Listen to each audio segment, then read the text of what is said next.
Hello po mga katoto, welcome back po sa aming munting channel, RP. TV.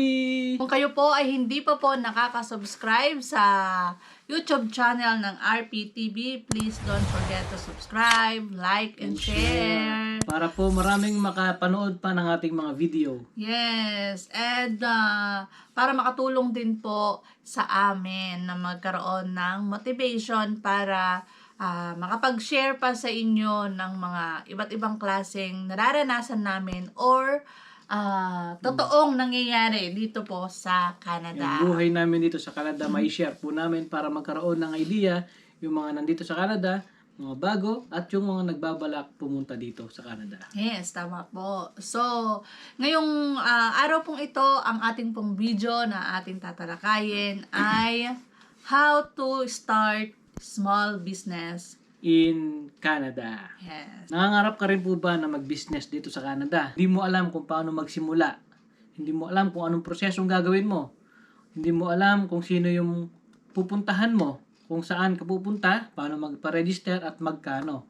So sa video na to, tatalakayin po natin lahat yan, mga katoto. Stay tuned! Siyempre po, bago po namin uumpisahan itong kung papaano at kung ano yung ginawa namin para makapag-umpisa at yung maging legal yung aming small business. So, ito pong business namin, sa mga hindi pa po nakakaalam, ang business po namin dito sa Canada ay printing shop or yung personalized sublimation. Yun po yung aming inumpisahan na business po dito sa Canada. At ang pangalan po ng business namin ay Kinit Custom Ink Design. So, nakuha namin yung Kinit kasi yun po ang family name ni Katoto. And bakit custom? Custom Ink Design. Kasi ang ginagawa namin ay ang pagdidesign. Tsaka pag-personalize, mga katoto. Yes. Kaya kung kayo po ay nangangailangan ng pagkukuhanan, balak nyo ng event, mga pang-gift para sa inyong mga minamahal. So, contact us lang po. Kung sawa ka na bumili ng paulit-ulit na pangregalo sa mga malaking store, so contact nyo lang po kami. Pwede po namin gawan ng personalize yung mga gift na ibibigay nyo sa mga loved ones nyo. Lalo na ngayon, mag-Valentine's. So, dapat memorable yung ibibigay mo sa partner mo, di ba? Sa mahal mo sa buhay. Yes. Kaya contact us and mag-message po kami at pag-usapan po natin kung ano yung gusto nyong gawin sa item na gusto nyo. Yes. At para sa mga hindi nakakaalam, nag-aano po kami ng free mock-up. Visit nyo lang po ang aming FB page, Kinit Custom Ink Design. So, makikita nyo po yung mga ginagawa po namin doon. Ilalagay po namin sa description yung link ng page namin. Yes. Para po magkaroon po kayo ng idea. So, ngayon po, isi-share po namin kung paano po kami nakapag-umpisa. Para nang sa ganun po, kahit paano, magkaroon naman po kayo ng idea kung paano namin sinimulan. Hindi yung agad ginawa na namin. So, sa umpisa po is, syempre, pinag-uusapan namin ni Katoto kasi wala pa Pangarap naman, lang. yes, pangarap lang. Kasi hindi pa naman namin po alam kung ano ba talaga ang business na gagawin namin. Nag-isip po kami dati na food business, yung magluluto ng mga ulam, mga pagkain Pinoy, tapos ibibenta namin. So, lahat po pinag-isipan namin kung ano yung magiging pros and cons, at kung ano yung magiging kita, at kung paano yung proseso. So, yun po mga katoto, malaking kapital ang kailangan. Then, yung market mo, lalo na dito sa amin, kukunti lang kaming mga Pilipino. Medyo hindi po ganun nakita namin na hindi ganun kaganda kung ipagpapatuloy namin kasi kami lang dalawa ni Commander. Yes. Tapos yung puhunan, malaki. Kailangan mo din ng tao. manpower. Oh, yeah. At dito, syempre, hindi naman pwede na libre lang yung manpower mo. Oh. Syempre, kailangan mo din naman na magbayad. At saka, syempre, kami ni Katoto, wala naman kaming family member dito na pwedeng makatulong sa amin na magsimula. So, lahat po ng mga pinapangarap namin at gusto naming simulan na business is iniisip namin kung worth it ba? Kaya ba natin? So, yun, hanggang po sa dumating yung time na yung isang organisasyon po dito sa amin is nagpa-contest ng logo. Yung Filipino Association po dito sa Dopin, yan, nagpa-contest ng logo kasi gusto na nilang palitan ng permanently yung logo nila. Yung logo ng organization dito. Yes, hindi naman po ganun kalaki yung pa-premyo, pero parang tulong mo na rin ba sa organisasyon. So, ang ginawa namin, nag-submit po kami ni Katoto ng aming Entry, logo namin na ginawa. Dalawa kami ni Commander. Yes. And syempre po, ang nanalo po is yung entry ko. Yes. So, nanalo po yung entry ko. So, yun po yung ginagamit na ng ating Parkland Filipino Association po dito sa aming lugar. So, nakaka-proud po sa pakiramdam na yung ginawa po namin is nagagamit na or nakikita namin. So, sa tuwing nakikita namin yun, parang nagkakaroon kami ng motivation na parang, bakit hindi natin itry? Taan siya ng parang talento na, uy, maganda yung gawa nila. So, yun po, doon nagsimula yung inisip namin na, okay, why not itry natin? So, yun. So, nagsimula po kami doon hanggang dumating nga yung time na si Katoto, siya kasi yung medyo, siya yung may alam kung papaano yung sa paggawa ng item, like edit, ganon. Hindi man po fully like 100% na meron siyang background or meron siyang experience. Actually po kaming dalawa, itong pinasok po naming negosyo, wala po kaming experience. Zero experience po. Wala po. Kaya kung kayo po ay nag-iisip kung ano yung mga gusto ninyong Plano business. yung business na simulan. Although, mas maganda po kung meron talaga kayong experience. Lalo na yung mga talent nyo, yung expertise nyo mga Katoto. Yes. Pero sa amin po is, sinishare po namin na ito pong business na to, wala po, zero knowledge kami. Parang, tatalon kami na hindi namin alam pa paano mag-swimming. Parang ganon. Yung kinonsider po kasi namin dito sa business na to, ay pwede ka mag-start sa home-based business, na yung ginagawa po namin, home-based business. Then, hindi mo kailangan ng malaking kapital, at saka hindi mo kailangan ng manpower na marami, at saka low capital lang mga Katoto. And, at saka hindi mo kailangan mangupa ng parang ng mag-rent ng space mo. Sa loob ng bahay mo, okay Pwede na siya. Yan. So, yun po yung lahat po lahat po tinignan namin, kinonsider namin lahat. Pag-isipan nyo pong mabuti kung worth it ba.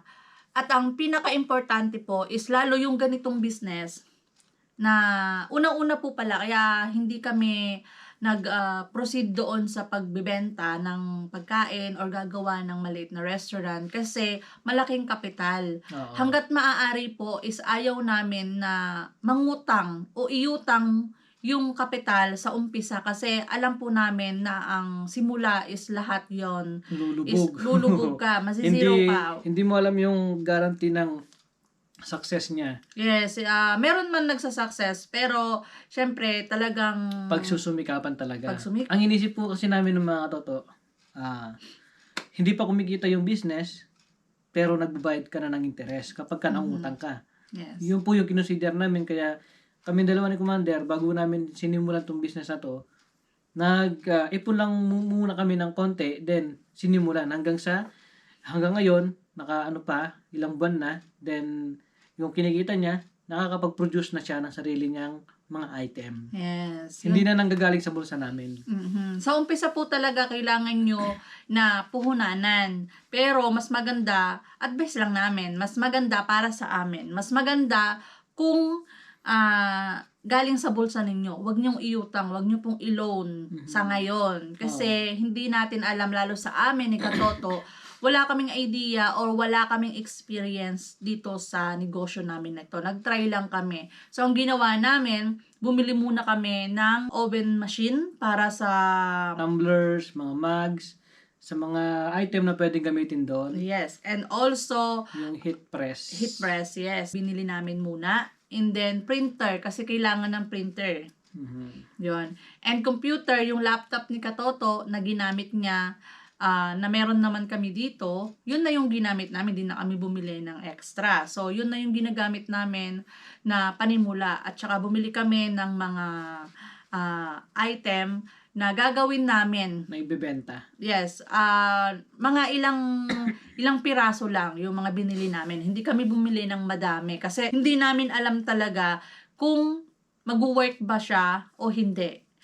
So, ang ginawa namin, bumili kami ng few item ng tumbler, few item ng mugs, and few item ng keychain, few t-shirt. Yon, yung mga yon na mga sinimulan namin. And then, wala pa po kaming supplier. Kasi that time, talagang tignan muna namin yung mga quality, kung kaya ba namin siyang gawin, na kaming dalawa lang. So, yun, nung nag-try kami, syempre sa una, is talagang sobra. Marami talaga nasira. Kasi yung isang tumbler lang doon, nagsimula kami ng alas 6 ng hapon, na tapos kami alas 12 ng alauna yata ng madaling araw. Yes. Isang tumbler. Isang tumbler lang ganon. So, talagang ayusin mo, kukut-kutin mo. Minsan may mga tabingi, minsan may nababakbak. Yes, bakbak, ganon. So, napaka sensitive kasi yung item. So, hindi mo siya basta kutkutin na ganon. So, yun, minsan natatawa na lang kami. Tapos, habang merong nasisira at habang nagagawa ninyo, doon yung marirealize na, ano ba ang kulang? Ano ba yung dapat gawin? So, kapag ba marami nang nagpagawa, kakayanin ba natin? Isang tumbler nga lang, 6 hours na. Worth it ba? So, yun yung mga question mark sa isip namin. At kailangan namin ng solusyon. So, kaming dalawa ni Katoto kasi wala naman kaming ibang pwedeng mapagtanungan dito. Kaming dalawa lang. Self-research lang. Oo, kaming dalawa lang. Tapos, yun po yung reason bakit namin binablog to. Hindi po para magmayabang. Kasi gusto po namin na i-share yung bawat details na experience namin para makapulot po yung mga kapwa nating Pilipino na gustong mag-start ng kanilang business pero hindi alam kung papaano at saan magsisimula. So, nandito po kami ni Katoto para po kung meron po kayong mga katanungan based po sa aming experience na hindi namin matalakay dito sa video na to is mag-message lang po kayo sa aming direct message sa personal namin or mag-comment down below po kayo. At kapag hindi po kami busy at nabasa namin, marireplyan po namin kayo. So, wag po, kung may balak po kayong mag-business, wag po kayong matakot. Maniwala po kayo sa inyong sarili at syempre po ay kay God. So, after po ng try and error namin na kaming dalawa lang, yung practice for our personal use, kapag nasisira, ginagamit na namin para hindi masira. Ang dami na nga namin baso dito na naka-stack. So, and then after po na medyo nakikita namin kung ano yung kulang. So, nagtatry kami. And then, yun yung ginagamit namin ng pang-gift. Binibigay lang po namin na gift yun kasi para makita namin kung ano ba yung magiging comment ng mga friends. So, binibigay lang namin yung mga yon sa mga malalapit na kaibigan namin, yung kakilala namin na alam namin na nakasupport sa amin. So, doon lang kami nagbibigay. And then, kapag binibigay namin at nakikita nila, so masaya sila. Tapos, may mga comment. So, hindi namin minamind kung ano yung mga comment na binibigay nila sa amin. Doon kami natututo mga Katoto para makita kung ano pa yung pwede namin i-improve. Kasi yung alam namin na okay na, pero sa iba hindi pa rin okay. So, kailangan gandahan yung mga product na ibibenta at dapat hindi close-minded.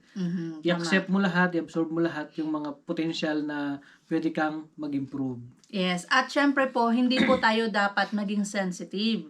Kumbaga, kung meron mang comment yung ibang tao, wag po natin isipin na sinasabi nila kasi naiinggit sila or dahil ganito, ganyan.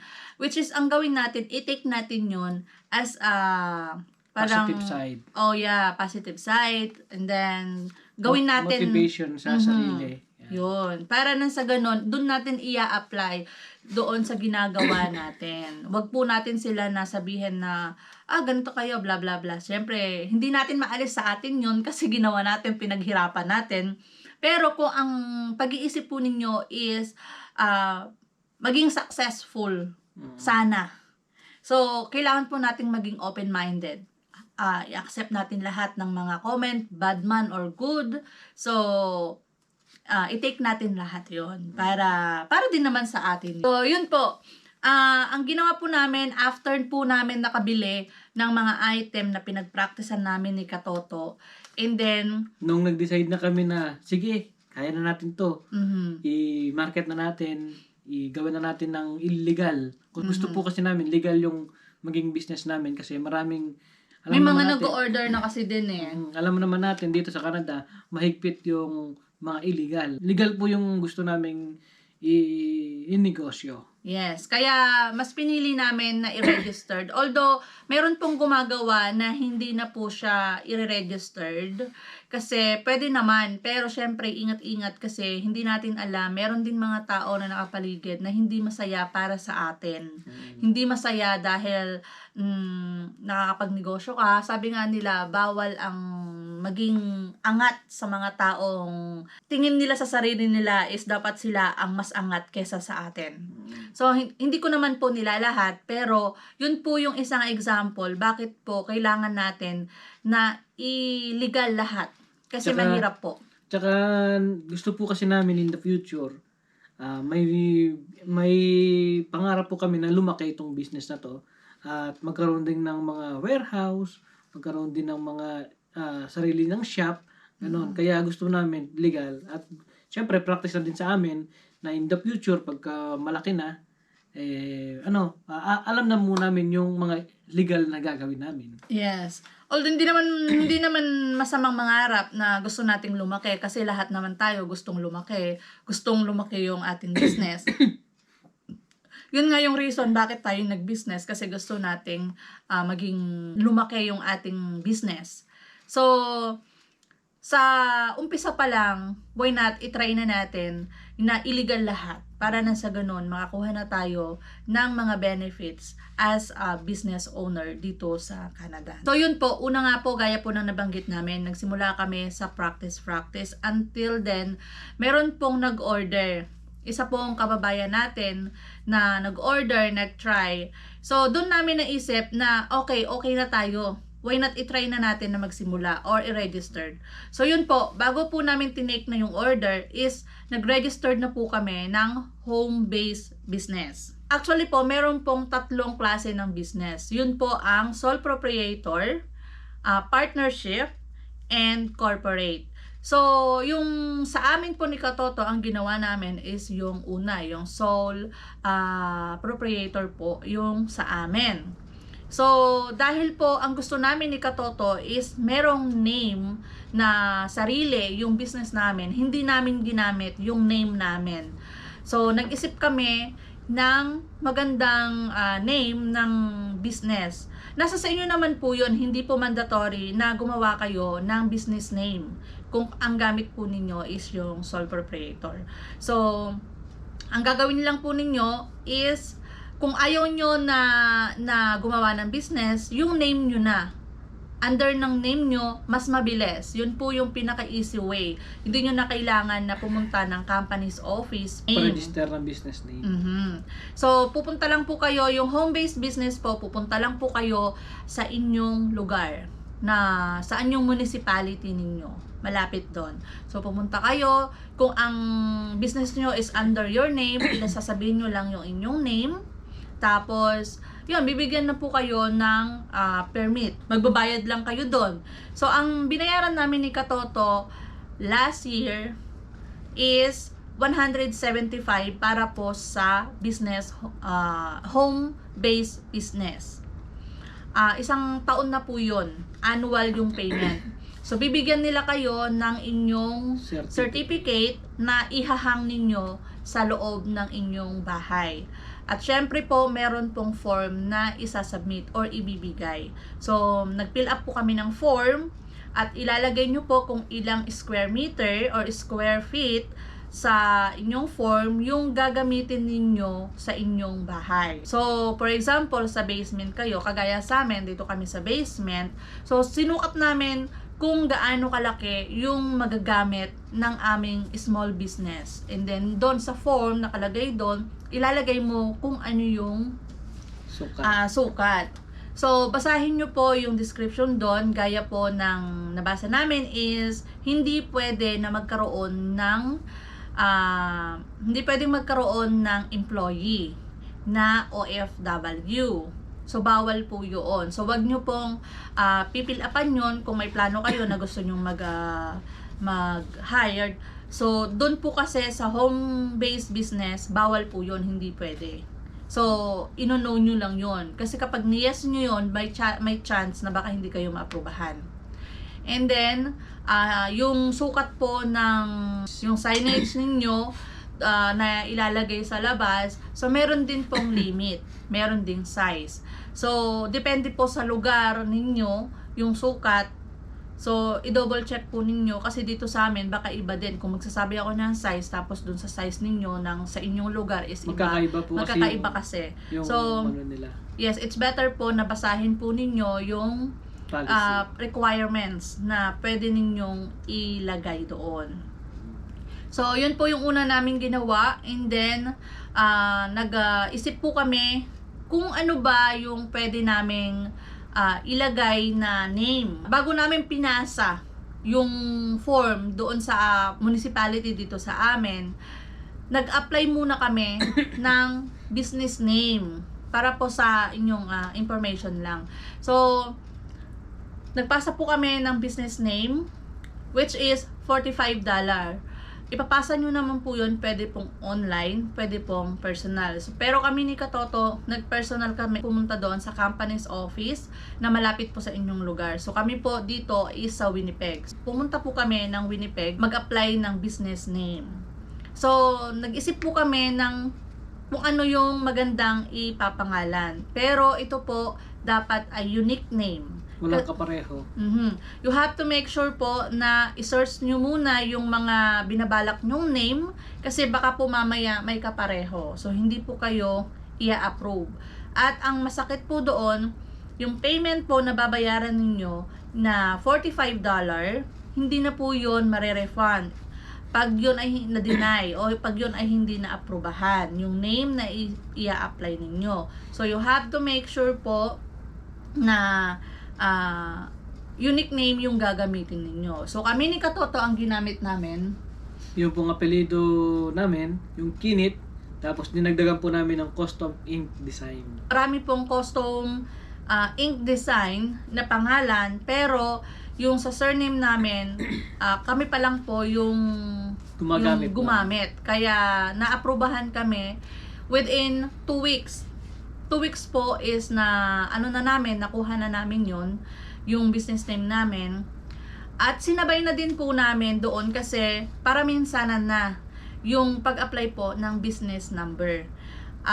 Yung business number naman po is hindi po mandatory. Hindi po kailangan na agad-agad is mag-apply na kayo.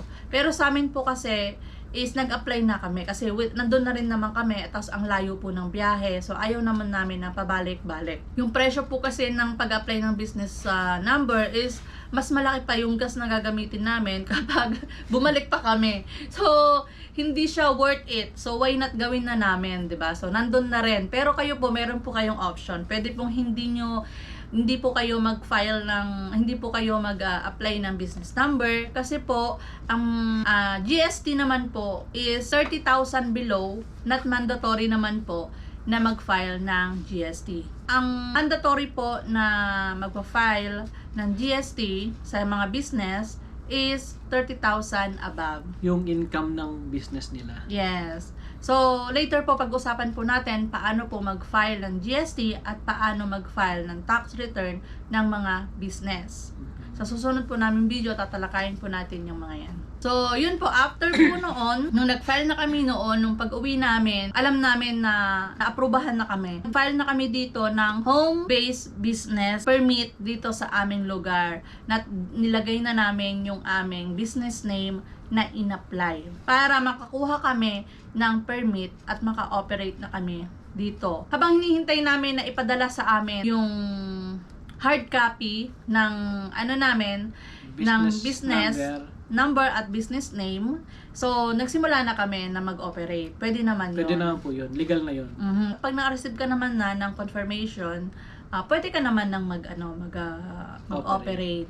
So, nasa sa inyo pa rin naman po yun. Pwede na kayong mag-operate bago pa man kayo mag-apply. Pero ingat lang syempre, kami kasi ni Katoto nag-iingat kaya hindi po kami agad-agad nagsimula hanggang hindi po kami naaprubahan. So, nasa sa inyo pa rin po, diskarte pa rin po ninyo yun at sa pag-iingat.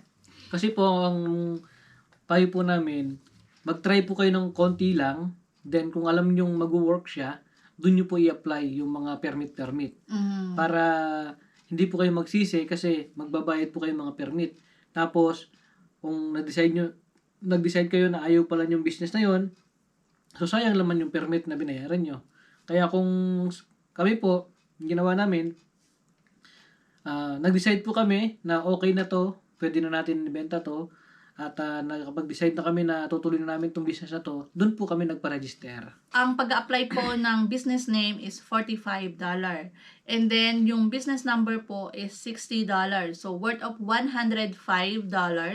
And then, dito naman po sa inyong lugar, sa municipality, which is yung home-based business, is $175 po yung binayaran namin. Pero this year, kasi nagsimula po kami is June. Nagsimula ka po kami ng June last year. Pero magsimula man kayo ng kalagitnaan or patapos na ng taon is magbabayad pa rin kayo ng buo. Yung buong annual fee nila, babayaran pa rin ninyo. So, which is yun yung binayaran namin, $175. And then, ngayon pong taon na to, ang binayaran namin is $200. Bakit $200? Kasi po, nagtaas na sila. So, yun po yung mga babayaran ninyo para makapagsimula po kayo ng inyong small business. So, like what I've said po, na iba-iba po yung category ng payment sa iba't ibang klase naman ng business na a-applyan ninyo. At saka, depende din sa province kung nasan kayo. Yes. At saka, after po ng inyong pag-apply ng business number, yung business name, and then yung permit nyo dito sa inyong bahay, kung meron po kayong shop, hindi nyo na po kailangan mag-apply ng home-based business. So, ang i-apply nyo naman po ninyo is kung saan kung nagre-rent kayo or kung saan po yung lugar na saan po kayo magbe-base ng inyong business. Then after that po is yung last is yung inyong bangko. Bakit yung bangko? Kasi kailangan po na nakaseparate ang inyong transaction ng inyong business sa inyong personal transaction. Unless yung ginamit po ninyo is your personal name. So, hindi nyo na po kailangan na mag-open ng another account para po sa inyong business kung naka-under naman sa inyong pangalan. Pero gaya sa amin ni Katoto is nagpa-apply kami ng business name, kailangan po namin na magpagawa ng new account ng business namin para doon pumasok lahat ng mga transaction, in and out, expense mo, at yung inyong income. Para po sa pag-file ng inyong tax is andun po lahat yung mga transaction at iwas audit na rin po yun. Kasi may mga chance po na ino-audit ang business. So, hahanapan kayo ng mga supporting documents. So, kailangan nating i-provide yun. Otherwise, magbabayad tayo ng penalty or kung ano pa yung mga iaano sa atin ng CRA. Sa susunod po na video namin, ay ipapaliwanag po namin kung ano po yung pros and cons ng may business at saka kung paano mag-file ng tax, kung ano ba yung pwedeng i-file sa tax sa business at saka tungkol po lahat dyan sa about business po tayo. Para po magkaroon po kayo ng idea. At kung meron po kayong gustong ipa-vlog or gusto nyo pong ipagawa sa amin na video, topic, mag-message lang po kayo or gumawa lang po kayo, mag-comment down below lang po kayo at gagawan po namin ng paraan based po sa aming experience. Kaya kung meron pa po kayo na experience na hindi po namin nabanggit sa video na ito, please po comment down below para po mabasa po lahat po ng ating mga kapwa Pilipino o sa magsimula ng kanilang business. So, wag po nating ipagdamot ang mga kasagutan sa mga katanungan ng ating mga kapwa Pilipino na nagsisimula at gustong magsimula. So, yun po mga katoto. Sana po may mga natutunan kayo. At maraming salamat po sa pagsuporta at panonood nyo sa aming mga video. Don't forget to subscribe, like, and share sa aming YouTube channel, RPTV. Bye-bye! Thank God you po. bless!